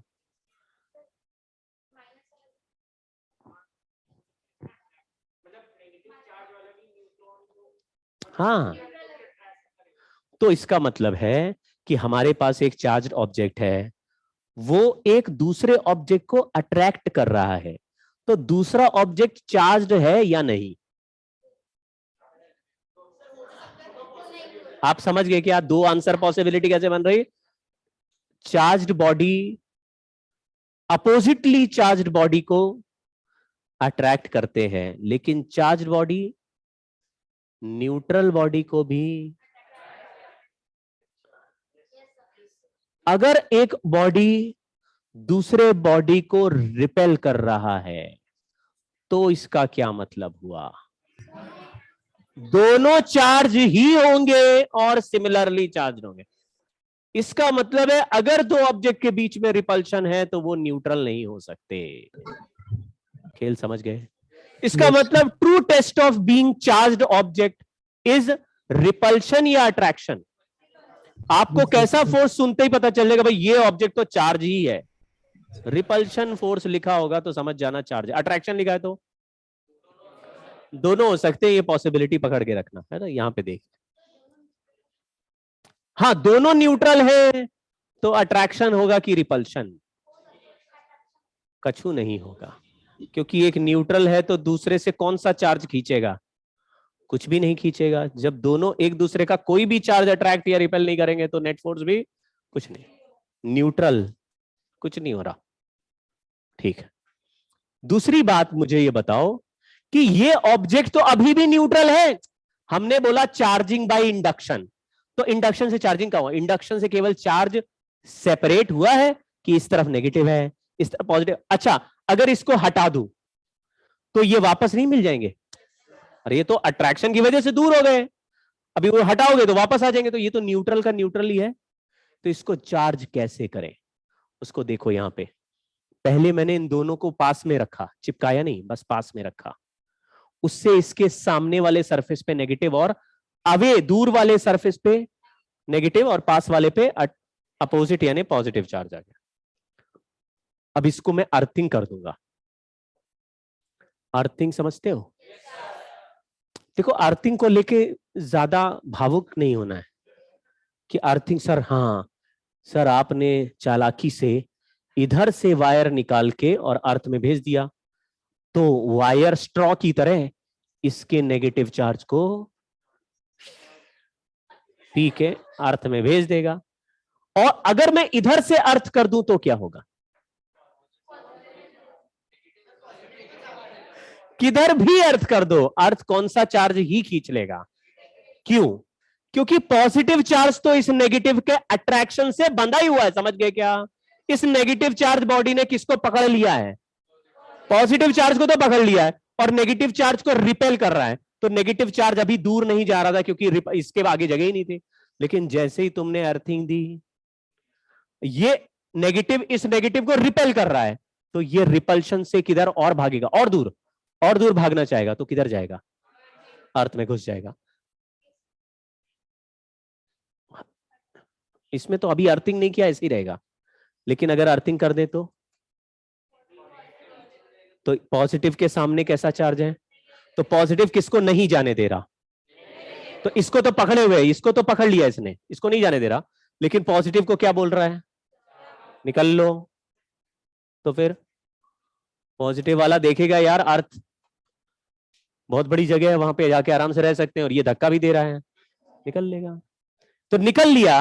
अब ये वायर हटा दिया अर्थ से, तो यानी अर्थ वापस भी नहीं दे सकता चार्ज इसको। तो वायर हटाते ही इस ऑब्जेक्ट पे कैसा चार्ज है? क्योंकि पॉजिटिव तो निकल गया, कैसा है? तो वायर हटा दीजिए, अब इसको भी हटा दीजिए, बॉडी कैसा दिखेगा? Negatively charge. यानी इंडक्शन से अपोजिट टाइप का चार्ज जनरेट कर दिया आपने। कंडक्शन से कैसा चार्ज आ रहा था? पॉजिटिव बॉडी को कंडक्शन करवाया तो पॉजिटिव गया, पॉजिटिव के सामने इंडक्शन कराया अर्थिंग करके, तो समझ गए? तो तुम्हारे पास एक पॉजिटिव बॉडी, कोई कह रहा है यार दूसरी पॉजिटिव बॉडी बनाओ, वायर जोड़ दो। और कोई कह रहा है नहीं पॉजिटिव से नेगेटिव बनाओ, इंड्यूस कर दो, इंड्यूस चार्जेस आ जाएंगे। ठीक है, ये जो चार्ज अपीयर होते हैं इनका नाम भी यही है, इंड्यूस्ड चार्जेस। इंड्यूस्ड चार्जेस ये दोनों। और अर्थिंग से एक्स्ट्रा चार्ज निकल जाता है, एक्स्ट्रा मतलब रिपेल वाला चार्ज निकल जाता है, तो हमेशा अपोजिट चार्ज बच जाता है। समझ गए खेल? तो इंडक्शन आगे भी होगा, आगे एक स्फीयर रखेंगे, उसके बाहर दूसरा स्फीयर रखेंगे, ऐसे। इस छोटे वाले स्फीयर को हम पॉजिटिव चार्ज दे देंगे। तो इस हॉलो स्फीयर के इनर सरफेस पे ये पतला सा शेल है, यानी इसका एक इनर सरफेस एक आउटर सरफेस, ऐसा शेल है। शेल समझ गए? हॉलो स्फीयर है, हॉलो स्फीयर। तो हॉलो स्फीयर के इनर सरफेस पे कैसा चार्ज आ जाएगा और आउटर सरफेस पे कैसा आ जाए? अब इसको क्या कर देंगे? तो आप ये नहीं सोच रहे कि सर आउटर सरफेस को अर्थ कर रहे हैं या इनर सरफेस को, उससे फर्क नहीं पड़ता, ये दोनों एक ही है, एक ही मेटल है ये। लेकिन पॉजिटिव के अट्रैक्शन से कौन सा चार्ज अर्थ में नहीं जा सकता? नेगेटिव नहीं जाए, वो रुका रहेगा। और कौन सा निकल लेगा? तो ये जो पहला स्फीयर है वो पॉजिटिव था, तो दूसरा स्फीयर इफेक्टिवली कैसा चार्ज दिखेगा? Negative charge. समझ में आया क्या? हम आगे चल के ये शेप वेप के हिसाब से वैल्यूज भी निकाल पाएंगे कि किसमें कितना चार्ज है, कितना रुकना है, कितना आना है, कैसे इंडक्शन होना है। बहुत सारी चीजें हम कैलकुलेट कर पाएंगे मैथमेटिकली, लेकिन कुछ चीजें जो लॉजिकली हमें समझ में आ रही कि पॉजिटिव ने किसको पकड़ लिया? नेगेटिव। अब नेगेटिव रखेगा, एक्स्ट्रा अर्थिंग करोगे तो निकल लेगा एक्स्ट्रा, वरना नहीं, वो भी नहीं जाएगा ऐसे। हाँ जी, हाँ यहाँ नेगेटिव है, वो यहीं पे बैठा हुआ है, ये निकल के थोड़ी नहीं जाएगा। बॉर्डर आ गया भाई, बुला रहा है वो, जंप नहीं कर सकते। जंप आगे बताऊंगा कैसे कर सकते हैं। उसके लिए हमारे पास 3 तरीके हैं जंप कराने के लिए भी, 2 तरीके तो हैं, देखो, अच्छा यहाँ फोटो बना हुआ था। चलो ये जल्दी से यस नो बताओ।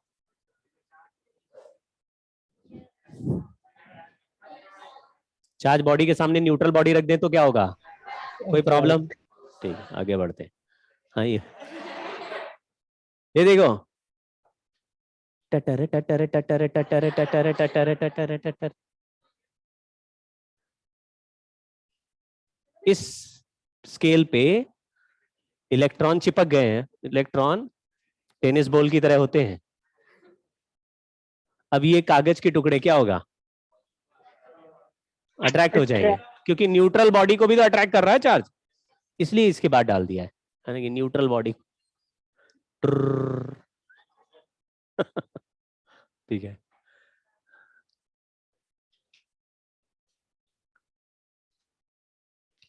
ये चौथा तरीका है। हाँ जी,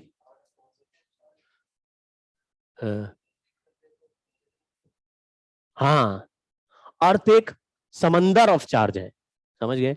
हमारे पास अर्थ में हजारों तरह के समंदर बने हुए हैं। पॉजिटिव समंदर है और नेगेटिव समंदर भी है। तो समंदर से जैसे पानी, 2 बकेट पानी ले लो तो उसको फर्क पड़ रहा है क्या? नहीं। तो ऐसे अर्थ से कितना भी चार्ज दे सकते हैं और कितना भी चार्ज उसको अर्थ को दे दो, अर्थ की सेहत पे कोई फर्क नहीं पड़ रहा। आगे चल के ये भी सिखाएंगे कि अर्थिंग से क्यों मतलब अर्थिंग करने से चार्ज आता है। अर्थ चार्ज देता भी है पॉजिटिव, कभी ले भी लेता है, तो अर्थ को कोई फर्क नहीं पड़ रहा, उसके पास बहुत सारा चार्ज है ना। तो एक्चुअली अर्थ को न्यूट्रल बॉडी मान लो आप, लेकिन न्यूट्रल बॉडी से चार्ज निकाल रहे हैं या चार्ज डाल रहे हैं, उससे उसको कोई फर्क नहीं पड़ रहा। तो थर्मियोनिक एमिशन क्या होता है? किसी मेटल को गर्म करो, थर्मल है, गर्म करें तो उसके इलेक्ट्रॉन्स, फ्री इलेक्ट्रॉन्स मेटल से बाहर आ जाते हैं। जैसे यहाँ पे ये जो चार्ज ऐसे सरफेस पे था, अगर उसको गर्म करेंगे सरफेस को, तो ये इलेक्ट्रॉन हो सकता है जम करके बाहर आ जाए। तो हालांकि कहानी ऐसी है कि नॉर्मली किसी भी मेटल या किसी भी ऑब्जेक्ट में इलेक्ट्रॉन सब शेल्स में या शेल्स में घूमते रहते हैं। तो एक हाईएस्ट एनर्जी लेवल होता है इलेक्ट्रॉन्स का, जिसको बोलते हैं वैलेंस बैंड, जहां पे इलेक्ट्रॉन रहते हैं। और उनसे नेक्स्ट लेवल का एक एनर्जी बैंड होता है जिसको बोलते हैं कंडक्शन बैंड। हाईएस्ट एनर्जी का जो इलेक्ट्रॉन की जगह है वो है वैलेंस बैंड, और उससे भी ऊपर जो जस्ट आगे वाली एनर्जी लेवल है वो है कंडक्शन बैंड। वैलेंस बैंड और कंडक्शन बैंड कितना दूर है उससे डिसाइड होता है कि कोई भी ऑब्जेक्ट कंडक्टर है या सेमीकंडक्टर है या इंसुलेटर है। यानी गैप अगर बहुत बड़ा होगा तो इलेक्ट्रॉन हायर ऑर्बिट में कंडक्शन बैंड में नहीं जा पाएगा। जो इलेक्ट्रॉन कंडक्शन बैंड में जाता है वो फ्री इलेक्ट्रॉन होता है। तो अगर जा पा रहा है तो फ्री इलेक्ट्रॉन है तो आराम से करंट फ्लो कराएगा, अगर नहीं जा पा रहा है तो इंसुलेटर है। और अगर थोड़ी एनर्जी दे के भेज पा रहे हो, सेमीकंडक्टर बीच में बैठा हुआ है। तो कंडक्टर में वैलेंस और कंडक्शन बैंड के बीच में एनर्जी गैप नहीं होता, ओवरलैपिंग होते हैं। यानी जो इलेक्ट्रॉन वैलेंस बैंड में है वो निकल के कंडक्शन बैंड के खाली कमरे में आ गया। अब कंडक्शन बैंड ऐसे खुला कॉरिडोर है, तो कॉरिडोर में आप जैसे आराम से भाग सकते हो, स्कूल के कॉरिडोर में नहीं होता, क्लासरूम से बाहर आ गए, भागो, क्लासरूम में फंसे हुए हो अपने, है ना, टीचर निकाल दिया, भाग जाए यहां से, क्लास में नाटक, खुशी से जा रहे हैं, फिर टहल रहे हैं, होता ना। या पूछ लेते टीचर से, सर टॉयलेट, तो टॉयलेट थोड़ी जाते हैं, लॉबी में इधर उधर घूमते रहते हैं, गार्डन, लॉबी, कैंटीन सब घूम लिया, हाँ भाई सब ठीक है, इधर उधर सारे सेक्शंस को हेलो कर दिया, फिर उसके बाद 15 मिनट के बाद लौटे, तो फ्री इलेक्ट्रॉन हो गए, आप घूम रहे हैं पूरे रास्ते। लेकिन क्या स्कूल से बाहर निकल गए? वैसे यहां कंडक्शन बैंड में जो पहुंच गया वो फ्री इलेक्ट्रॉन है, लेकिन फ्री इलेक्ट्रॉन इतना भी फ्री नहीं है कि मेटल को छोड़ के निकल जाए, समझ गए क्या? तो कंडक्शन बैंड भी अंदर ही कहीं होता है, जो कि किसी एनर्जी लेवल पे होता है। जैसे आपने बोर्स मॉडल पढ़ा है ना, तो बोर्स मॉडल में इलेक्ट्रॉन की अगर एनर्जी -13.6 इलेक्ट्रॉन वोल्ट है, इसका मतलब इस इलेक्ट्रॉन को बाहर निकालने के लिए +13.6 का फोटोन देना पड़ेगा आपको, तभी बाहर निकलेगा। ऐसे ही कंडक्शन बैंड में बैठा हुआ इलेक्ट्रॉन मान लो -20 इलेक्ट्रॉन वोल्ट के लेवल पे है, कंडक्शन है मतलब अंदर घूम सकता है, लेकिन इतना फ्री नहीं है कि वो सरफेस को छोड़, क्योंकि वो -20 पे बैठा हुआ है, तो उसको गर्म करोगे तब जाके वो इतनी एनर्जी लेगा कि बाहर निकल पाए। तो ये एनर्जी हम किससे देंगे? स्ट्रॉन्ग करंट फ्लो करा दीजिए, इलेक्ट्रॉन बाहर निकल आते हैं। जिस ऑब्जेक्ट से इलेक्ट्रॉन बाहर निकल आए, स्ट्रॉन्ग करंट बोला मतलब आपने वो वाले बल्ब देखे फिलामेंट वाले जो पीले पीले चमकते थे, उसमें करंट फ्लो करते हैं तो वो इतना गर्म हो जाता है, चमकने लगता है। उसमें अगर ऐसे ही किसी मेटल के टुकड़े में ऐसा करंट फ्लो करिए तो उसमें से भी इलेक्ट्रॉन गर्मी से, हीट से एनर्जी लेके बाहर कूद जाएंगे। तो उसको बोल रहे हैं थर्मियोनिक एमिशन। इलेक्ट्रॉन बाहर निकलेगा तो ऑब्जेक्ट कैसा हो जाएगा?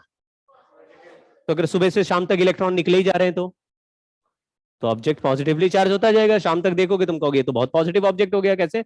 उसके इलेक्ट्रॉन निकलते जा रहे हैं। समझ गए क्या? तो ये ऐसे है। फोटो इलेक्ट्रिक इफेक्ट पता है आपको? कुछ कुछ ऐसा ही है। फोटो इलेक्ट्रिक इफेक्ट में हमको कुछ गर्मी नहीं देनी है, हमको केवल धूप देनी, धूप। जादू की तरह बैठा हुआ धूप में, धूप धूप मिली, इलेक्ट्रॉन फेंक रहा है। यानी फोटोन दोगे तो मुझे फोटोन दो, इलेक्ट्रॉन। देखिए फोटॉन्स बाहर से आ रहे हैं, हीट हम कहीं से भी दे सकते हैं, दोनों के नाम को अलग अलग रख दिया। Photo electric effect is radiations falling on the plate, और गर्मी इज एनी, मतलब वो तो इलेक्ट्रॉन की इलेक्ट्रॉन से टक्कर में भी हीट जनरेट हो जाती है। जैसे हम किसी फिलामेंट में करंट फ्लो करें तो वो अंधेरे कमरे में भी करंट फ्लो कराएंगे तो भी इलेक्ट्रॉन उससे निकलने लगे। तो अलग अलग इफेक्ट बोल दिया है। और आखिरी नंबर है फील्ड एमिशन। फील्ड एमिशन क्या होता है? नहीं, मतलब न्यूट्रल बॉडी से चार्ज बॉडी बनाने के लिए फील्ड एमिशन भी एक प्रोसेस होता है। आप ऐसा सोचो कि मान लो कहीं पर भी ऐसा इलेक्ट्रिक फील्ड है। इलेक्ट्रिक फील्ड का मतलब ऐसा समझो कि यहां पे बहुत सारे पॉजिटिव चार्ज पहले से हैं और यहां बहुत सारे नेगेटिव चार्ज पहले से हैं। इसके बीच में एक एटम आ गया। अब ये नेगेटिव चार्ज एटम न्यूट्रल होता है, उसके अंदर न्यूक्लियस होता है, उसके चारों तरफ एटम न्यूक्लियस न्यूट्रल है। तो न्यूट्रल है तो ये कहेगा तुम मेरी तरफ आ जाओ, क्योंकि ये कह रहा है न्यूट्रल बॉडी को अट्रैक्ट करेंगे, वो कहेगा मैं भी न्यूट्रल बॉडी को अट्रैक्ट करूंगा। तो ये जो पॉजिटिव चार्जेस हैं ये एटम के किस ऑब्जेक्ट को अट्रैक्ट कर रहे होंगे? केवल इलेक्ट्रॉन्स को। और ये जो नेगेटिव है ये एटम के किस पार्ट को अट्रैक्ट कर रहा होगा? न्यूक्लियस को। ये इलेक्ट्रॉन्स को अपनी तरफ खींच रहा है, तो एटम ऐसा उड़ता हुआ गोल एटम पहुंचा और बीच में घुसते ही ऐसा लंबा हो गया। क्यों? क्योंकि ऊपर इलेक्ट्रॉन को ऐसा कस के खींच रहा है कोई, और नीचे प्रोटॉन्स को ऐसे नीचे खींच रहा है, तो एटम लंबा होता जा रहा और पक से टूट गया। समझ गए क्या? इसको बोलते हैं आयनाइजेशन। एटम का आयन बन गया, उससे इलेक्ट्रॉन बाहर। जैसे इलेक्ट्रॉन बाहर निकला, फ्री हो गया इलेक्ट्रॉन, तो ये इलेक्ट्रॉन किधर भागेगा? ऊपर की तरफ भागेगा, और बचा हुआ आयन नीचे की तरफ भागेगा। ऐसे तुरंत अलग हो जाएंगे। जैसे ही अलग होंगे तो एक्सेलरेट करते हुए चल रहे होंगे, एक्सेलरेट करते हुए, और एक्सेलरेट करता हुआ चार्ज चमकता हुआ दिखाई देता है। जब भी चार्ज एक्सेलरेट करेगा तो चमकेगा। ये कहां देखा है आपने? ये रोज ही देखते हो आप, या बरसातों में तो देखते ही देखते हो। ये बिजली कड़क रही है, समझ? नहीं सर ये पानी की बूंद है ना। ना ना, आपने कभी लाइटनिंग देखी है? तो लाइटनिंग में क्या होता है? ऊपर कोई टॉर्च लेके बैठा रहता है क्या? है क्या? प्लग खराब हो गया, एलईडी चमक रही बुझ रही है? कि लाइटनिंग कैसे होती है भाई? क्लाउड है, रगड़ रगड़ के क्लाउड फ्रिक्शन से पॉजिटिव और नेगेटिव चार्ज हो जाते हैं। कुछ क्लाउड्स अपने यहां पॉजिटिव और कुछ नेगेटिव चार्ज होंगे। लाइटनिंग दो तरीके से होती है। एक, क्लाउड के अंदर ही लाइटनिंग होती है, कभी कभी देखोगे अंदर ही अंदर चमक गई बिजली भाई। और कुछ होती है जो नीचे जा रहे थे छतरी लेके, गिरी, इसलिए बोलते हैं कि जब बिजली यानी बारिश बादल बहुत लग रहे, हैवी क्लाउड है, तो फिर खुले मैदान में छाता लेके नहीं टहलो भाई। पता चला बैठो, हाँ मतलब लेट जाओ, लेकिन ऐसे नहीं कि आप खुले मैदान में और थोड़ा सा पहाड़ का टीला बनाओ उस पर भी खड़े हो गए, तुम्हारे ही सर पे देगा। आपने कभी वो देखा है कि पुराने जमाने में, अब तो खैर साइंस बहुत अच्छे हो गया हमारा, पहले गांव में एक मंदिर होता था, वो गांव के सब घरों से ऊपर, और उसके ऊपर भी ऐसे मेटल का एक ऐसे ओम बना देते थे, त्रिशूल लगा देते थे, और उधर से एक वायर नीचे खिसकता खिसकता आता था, जमीन में घुसा रहता था। और फिर कहते थे लोग, हे प्रभु बहुत तेज बारिश होने वाली है, बचाओ हमें बचाओ। तो बिजली कड़की मंदिर में गिरी जा रही है, प्रभु बचा रहे हैं। दूसरे और रिलीजन भी आए, चाहे गुरुद्वारे में देखा हो, ऊपर ऐसे होता है, ऊपर उसमें जो भी सिंबल होता है और उसमें भी मेटल का एक पॉइंटी ऑब्जेक्ट ऐसे ऊपर लगा रहता है। चाहे मॉस्क हो, उसमें भी ऐसे मीनार ऊपर ऊपर होती है, उसमें भी ऊपर लगा रहता है। चर्च में तो लगा ही रहता है। तो आप देखिए यार, सब में एक ही, मतलब सब एक कॉपी पेस्ट कर रहे हैं क्या? अपना अपना बनाओ ना यार, डिजाइन अलग है लेकिन सबकी देखिए हाइट कैसी है, आपको अलग दिखेगा, आजू बाजू घर से चर्च अलग दिखेगा, है ना, वैसा ऊपर जा रहा होगा एकदम, और बिजली वही खा रहा होगा पूरे टाइम, तड़ा लाइटनिंग। क्यों? क्योंकि ऐसे क्लाउड उड़ के आता है, तो वो देखता है कि आसपास में जैसे क्लाउड चलता है कि मान लो पॉजिटिवली चार्ज क्लाउड है, तो अर्थ से अपने आप कैसा चार्ज अट्रैक्ट कर रहा है, तो अर्थ के सरफेस पे नेगेटिव चार्ज अट्रैक्ट होके आ रहा है, लेकिन जो जगह सबसे ऊपर होगी उससे डिस्टेंस इसका सबसे कम हो जाएगा, और जहां डिस्टेंस कम हो जाएगा वहां इलेक्ट्रिक फील्ड बहुत स्ट्रांग हो जाएगी, और जहां इलेक्ट्रिक फील्ड नॉर्मल से ज्यादा स्ट्रांग हुई, वहां पर हवा के बीच के सारे एटम टूट जाएंगे, और टूटते हुए एटम आयनाइज हो जाएंगे। बोले एयर को आयनाइज कर देता है, और आयनाइज्ड एयर में चार्ज फ्लो करते हैं, यानी कि इलेक्ट्रॉन, और ये अलग हो गया न्यूक्लियस। फिर क्या हुआ? इलेक्ट्रॉन एक साइड, आयंस, प्रोटॉन नहीं है, आयंस है, आयंस दूसरे साइड, और चार्ज चल के आ रहे हैं, तो ये क्या है? यही बिजली चमक रही भाई, चमकती हुई दिखती है, चार्ज चलेगा मतलब रेडिएशन एमिट करेगा। कभी आपने ऐसे देखा है कि कुछ साइंस एग्जीबिशंस में उसमें या दो वायर आप ले लो, पॉजिटिव नेगेटिव टर्मिनल, और ऐसे पास में लाओ, पास में लाओगे तो बीच में लाइटनिंग वाली एक लाइन बन जाती है ना, ऐसे टच करोगे तो चिंगारियां निकलती हैं, स्पार्किंग होती कि नहीं? बोलते हैं शॉर्ट सर्किट से आग लग गई। शॉर्ट सर्किट में क्या होता है? एक हायर पोटेंशियल वायर होता है और वो आपस में टच करने लगते हैं, कहीं से टच करते हैं तो अभी पास आ गए ना, हायर और लोअर पोटेंशियल जितने पास आते जाएंगे उनके बीच की स्ट्रॉन्ग इलेक्ट्रिक फील्ड बनती जाएगी, और स्ट्रॉन्ग इलेक्ट्रिक फील्ड इतनी स्ट्रॉन्ग हो गई कि बीच के आयंस यानी हवा के जो पार्टिकल है उनको तोड़ने लगी, तो बस चिंगारियां निकलने लगी। ठीक है ना? तो ये सब चीजें हमने देखी हैं, इसको फील्ड एमिशन बोलते हैं, यानी कि एटम को आयंस में कन्वर्ट कर दे स्ट्रॉन्ग इलेक्ट्रिक फील्ड में, फील्ड एमिशन। ठीक है, सर क्लास पढ़ते चलेंगे, कुछ लिखना नहीं है इसमें, ठीक है, पढ़ते चलना है, अभी कुछ नहीं लिखना है। सवाल जब आएंगे तो क्वेश्चंस को नोट कर लेना अपने नोटबुक में, बाद में घर पे पढ़ लिया, ऐसे लग। आखिरी वाला पॉइंट फिर भी ठीक है, charges always associated with mass, यानी कि जहां पे चार्ज होगा मास, इलेक्ट्रॉन हो या प्रोटॉन, मास तो सभी के पास होता है ना। न्यूट्रॉन मास होता है कि नहीं? न्यूट्रॉन मास नहीं होता, लेकिन चार्ज तो नहीं होता। हाँ, तो ऐसा हो सकता है कि चार्ज ना हो, लेकिन ऐसा नहीं हो सकता कि चार्ज हो और मास ना हो। ऐसा हो सकता है कि मास हो लेकिन चार्ज ना हो, न्यूट्रल बॉडी हो सकती है, लेकिन ऐसा नहीं हो सकता कि चार्ज है लेकिन मासलेस चार्ज बॉडी है, ऐसा नहीं हो सकता। चार्ज है तो मास जरूर होगा, एसोसिएटेड जरूर है। ठीक है, क्वांटाइजेशन ऑफ चार्ज का मतलब समझ गए कि हमारे पास जो भी चार्ज मूवेबल है वो केवल इलेक्ट्रॉन्स हैं, तो जो भी चार्ज एक ऑब्जेक्ट से दूसरे ऑब्जेक्ट में जाएगा वो केवल इलेक्ट्रॉन के इंटीग्रल मल्टीपल में ही जा सकता है। तुम आधा इलेक्ट्रॉन भेज सकते हो क्या? 4.3 इलेक्ट्रॉन्स भेज सकते हैं, तो कितने इलेक्ट्रॉन भेजो? 4 भेजो, 5 भेजो, 6 भेजो, लेकिन उससे फ्रैक्शन में इलेक्ट्रॉन्स नहीं जाएंगे। तो अगर मैंने लिखा Q is equal to n e, तो n क्या है? इंटीजर्स है, हमेशा इंटीग्रल नंबर इसका आंसर आना चाहिए। ठीक है ना, समझ गई बात? Quantization of charge. ठीक है, ये बताओ। No sir.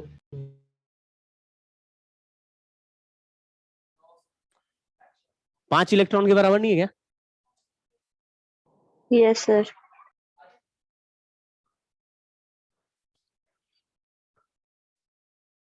तुम लोग पहले मेरा टोन पकड़ते हो, मैं आंसर में यस सुनना चाह रहा हूं या नो।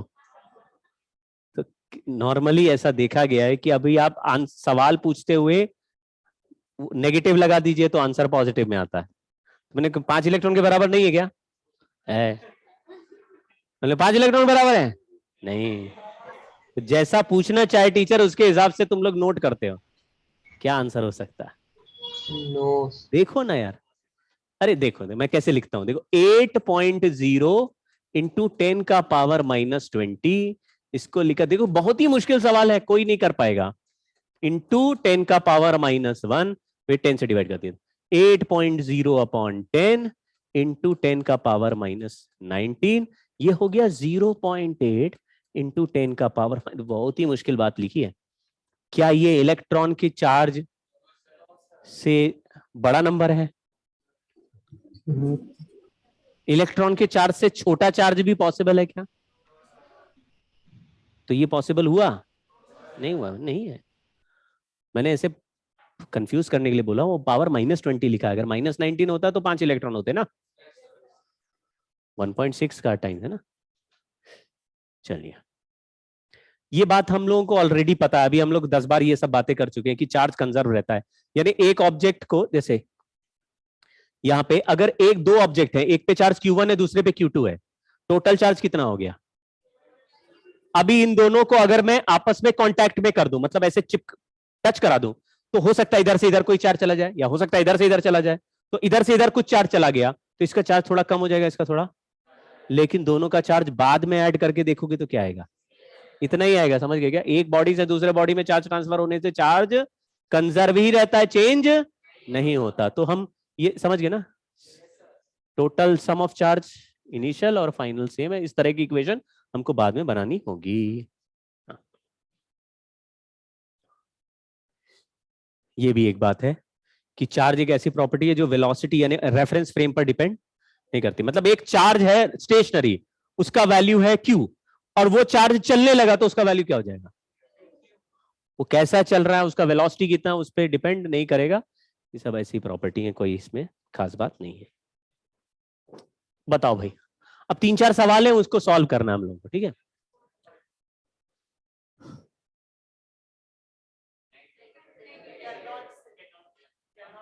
नहीं, मे भी लिखा है, मे भी पढ़ते हुए आंसर दो, है ना। मतलब कैनॉट से तो ऑप्शन है ही, वो तो आप अगर सोचो तो किसी भी सवाल का सही जवाब हो सकता है। सर आई कैनॉट से है कि नहीं? क्योंकि आपको आंसर नहीं अगर निकालना आता तो आई कैनॉट से, तो वो तो हमेशा ही सही है। लेकिन मे भी लिखा हुआ है, तो मे भी मतलब कोई एक ऑप्शन भी करेक्ट है, तो वो भी तो ढूंढना पड़ेगा। तो अगर कोई बोलता है कि एक ऑब्जेक्ट दूसरे ऑब्जेक्ट को अट्रैक्ट कर रहा है, तो इसका चार्ज मे भी, आप बोलो मे बी नेगेटिव, और मे बी न्यूट्रल भी हो सकता है, और नेगेटिव हो सकता है, पॉजिटिव तो नहीं हो सकता। ये बात क्लियर है क्या? तो मतलब पहला वाला ऑप्शन ए तो नहीं होगा, बी और सी में से सही है। और अगर बी और सी सही है तो वी कैन से समथिंग ना, हम तो कह ही रहे हैं। तो कैनॉट से तो गलत हो गया ना। बी और सी दो ऑप्शन करेक्ट हो गए इसमें, क्यों भाई? अगर रिपल्सिव लिखा होता तो ए ही हो जाता, और कैनॉट से हमेशा ठीक। हाँ, इसको सॉल्व करके बताओ आंसर क्या है, जरा देखें मैथमेटिक्स। अच्छा रटा हुआ है, क्या आंसर है? नहीं, 1 कूलम में कितने इलेक्ट्रॉन्स होते हैं बताओ? हाँ हाँ, बहुत सही बोल रहे हो। मुझे पता नहीं चल रहा कौन बोल रहा है। एक तो मास्क के पीछे से बोल रहे हो कुछ, मैं तो लिप रीडिंग से ही पता करता था कि कौन बोल रहा है। 6.25 इंटू 10⁻⁴ हाँ प्लस 18, हाँ हाँ ठीक है, 6.25 इंटू 10⁻18 इलेक्ट्रॉन्स है इतने में, इंटीजर नंबर ही है सर। 6.25 तो नॉन इंटीजर हो गया, अबे 18 जीरो भी तो लगे आगे, ठीक है। तो चार्ज है 1 कूलम, उसको n इंटू इलेक्ट्रॉन के बराबर कर दिया, इसको सॉल्व किया, n का वैल्यू आया 6.25 10⁻⁻18, ये नंबर ऑफ इलेक्ट्रॉन्स हो गए, ठीक है। पढ़ो भाई।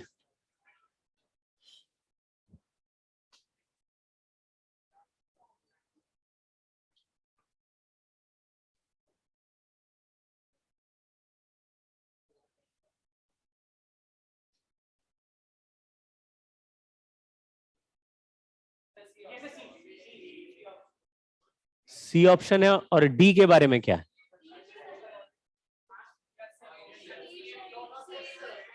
डी सही है कि नहीं? और see, charge can not exist without matter although matter can exist without charge, ये तो ठीक लग रहा है।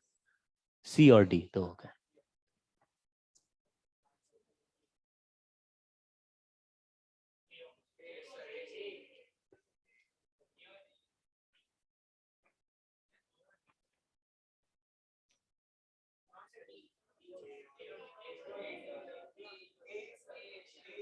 बी सही है क्या? बी लिखा है कि total positive charge of universe is constant. क्यों? पॉजिटिव चार्ज को क्या प्रॉब्लम है? आप बोल सकते हैं पॉजिटिव चार्ज और नेगेटिव चार्ज मिलके न्यूट्रल ऑब्जेक्ट भी बन सकता है, हमारे को पॉजिटिव चार्ज कम होता हुए अपीयर हो जाएगा। नहीं तो आप कई ऐसे न्यूक्लियर रिएक्शन देखेंगे जिसमें न्यूट्रॉन आगे चल के प्रोटॉन और इलेक्ट्रॉन में कन्वर्ट होएगा, यानी एक न्यूट्रॉन ब्रेक होके एक प्रोटॉन और इलेक्ट्रॉन बनाएगा। तो एक यूनिवर्स, मतलब किस हमारे यूनिवर्स में एक न्यूट्रॉन अचानक गायब हो गया और किस में कन्वर्ट हो गया? तो न्यूट्रल पार्टिकल गायब हुआ और एक पॉजिटिव चार्ज बढ़ गया और एक, तो बी वाला तो गलत ही हो गया क्योंकि लिखा पॉजिटिव चार्ज का नंबर कांस्टेंट है। अगर एक न्यूट्रल गायब हुआ, भाई ऐसा होता है एक पॉजिटिव गायब हो और एक पॉजिटिव बने, तो हम कहते भाई एक गायब हुआ एक बना, तो कंजर्व है। लेकिन अभी कंजर्व नहीं है, यहां पे ये total number of charge particle in the universe is constant, ये भी नहीं है। देखो दो चार्ज पार्टिकल बढ़ तो गए, ये न्यूट्रल पार्टिकल गायब हुआ और दो पार्टिकल इंक्रीज हो गए, दोनों चार्ज हैं। सेंस बना क्या? तो बढ़ भी सकते हैं। अभी ऐसा भी रिएक्शन हो सकता है कि प्रोटॉन और इलेक्ट्रॉन मिलके, तो ऐसा भी हो सकता है किसी जगह पर दो चार्ज पार्टिकल मिलके न्यूट्रल बॉडी बना रहे हो। ये न्यूक्लियर रिएक्शन है, ये सब होते हैं, ठीक है। बोलो।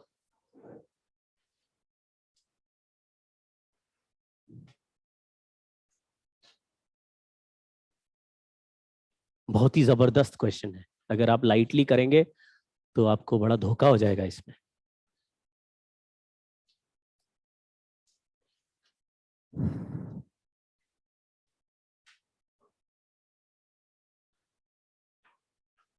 अगर हमें चार्ज सचमुच पहचानना है तो सबसे पहले हमको रिपल्शन पकड़ना चाहिए, क्योंकि रिपल्शन ही true test of being charged होता है। कोई भी ऑब्जेक्ट चार्ज तभी माना जाएगा जब वो दूसरे को रिपेल कर रहा होगा, क्योंकि अट्रैक्शन तो न्यूट्रल में भी हो सकता है और चार्ज में भी हो सकता है, ठीक। ये बताओ कौन कौन से पेयर रिपेल कर रहे हैं?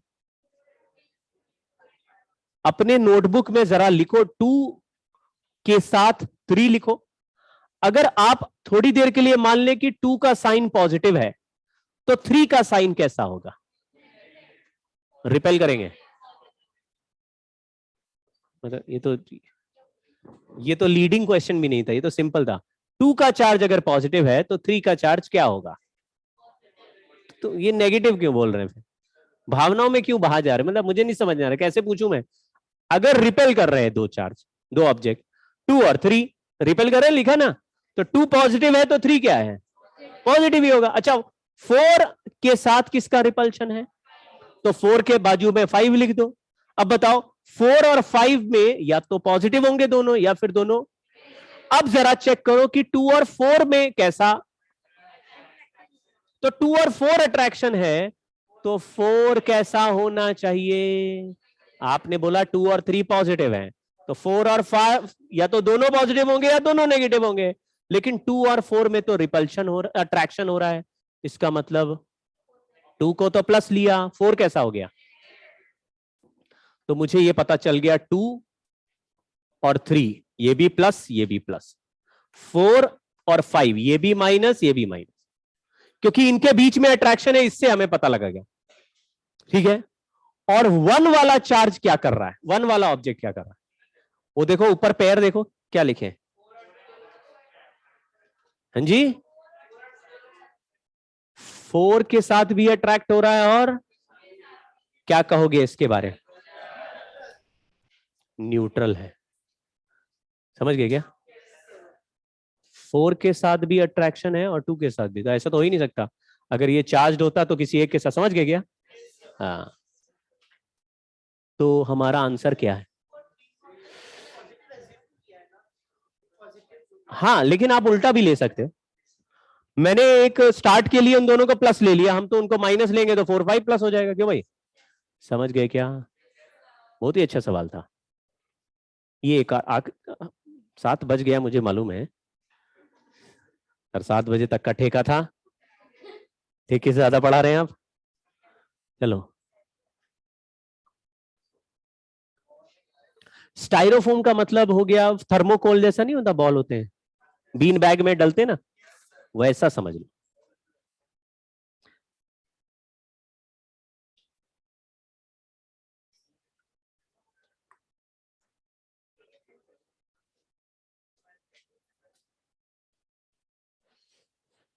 लास्ट लाइन में लिखा, for your information an electrically neutral styrofoam ball is very sensitive to charge induction and gets attracted. Neutral भी है तो भी अट्रैक्शन मानना है, वो तो हमें पता ही है। अपोजिट चार्ज बॉडीज क्या होते हैं, और चार्ज के साथ न्यूट्रल बॉडी भी। तो ये बोल रहा है ये मानना है, न्यूट्रल को ये नहीं मानना कि न्यूट्रल कुछ नहीं होता। न्यूट्रल बॉडी भी चार्ज के सामने आएगा तो भी अट्रैक्ट बोलना है, और चार्ज बॉडी भी चार्ज के सामने आएगा तो अट्रैक्ट रिपेल दोनों बोलना है। यहां पे लिखा है ए और सी रिपेल कर रहे हैं, इसका क्या मतलब है? सेम साइन होना चाहिए, सेम साइन होना चाहिए। ए का जैसा साइन सी का वैसा। कौन सा ऑप्शन में है?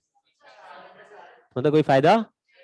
बी का साइन अट्रैक्शन है, मतलब या तो अपोजिट होना चाहिए या फिर न्यूट्रल होना चाहिए। बी का साइन कैसा है? सब में ही है, कोई फायदा नहीं है। लेकिन ये पता चल गया बी चार्ज ही है, क्योंकि यहां कहीं जीरो लिखा ही नहीं है। समझ गए क्या? ये पता चल गया चारों ऑप्शन देखे कि चार्ज ही है बी। चलिए, फिर लिखा है B ball D attracts B and has no effect on E. ये देखिए, बोल रहे डी का ई के ऊपर कोई इफेक्ट ही नहीं है। ऐसा कब होगा? जब दोनों ही न्यूट्रल हो तभी नहीं होगा, वरना एक चार्ज एक अनचार्ज तो हमेशा ही अट्रैक्ट होगा। समझ गए क्या? तो डी और ई कैसे हो गए? तो ये दोनों ऑप्शन तो गलत हो गए। अगला पॉइंट लिखा a negative charge rod attracts A, तो ए कैसा हो गया? नेगेटिव चार्ज रॉड है और ए को अट्रैक्ट कर रहा है, तो ए पॉजिटिव हो गया। तो ए पॉजिटिव हो गया, है ना? तो लाइन पढ़ेंगे तो आंसर बन जाता है। ठीक है, अब कूलम्स लॉ हम नेक्स्ट टाइम करेंगे। एनसीईआरटी से एक बार पढ़ लो आप ये चैप्टर। सर एक क्वेश्चन है।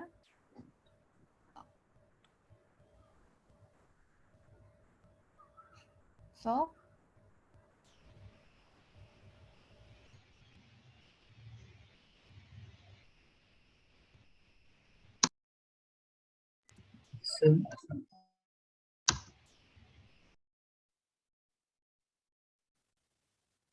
सर